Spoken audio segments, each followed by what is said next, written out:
Gdje se vrati da mu uzeti? Za ono što ne krene. Celo ovo polje ću zapaliti, celu njivu ću zapaliti, neće ništa ostati, ništa, ništa ne treba. Da vidim prvo da ošacujem, da vidim da li će da to sve izgori, hoće izgoreće, ne treba ništa tu. Sve ću da upalim. Šta to radiš? Sve ću, ko si ti? Ja sam tvoja savjest. Kako savjest?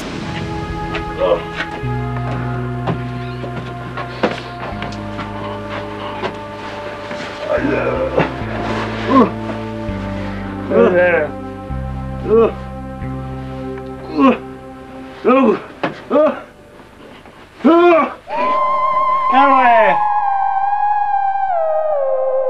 Fino, koliko brojiš? Pa imam 348 dana do kraja. Fino, lepa cifra.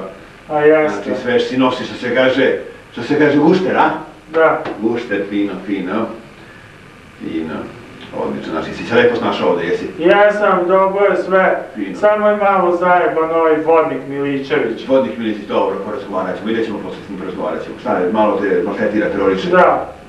Ubacujete u mašinu puno, dobro. Danas sam najsrećniji otac na celome svetu, rodio mi se sin jedinac, posle ne znam ja koliko brat, čerki.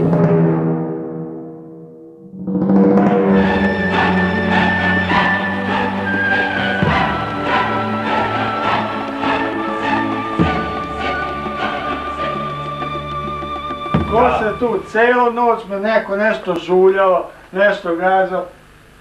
Otkud ti? Otkud ti opet? Sam ti lepo rekao da sam ja uvek s tobom. Otkud ti opet? Jesam ti rekao već jedan put da odeš, jesam ti rekao sinoć da odeš. Posle svoga da odeš ti ništa. Otkud ti? Sam ti rekao da sam ja uvek s tobom. Gde ti spavaš, spavam i ja.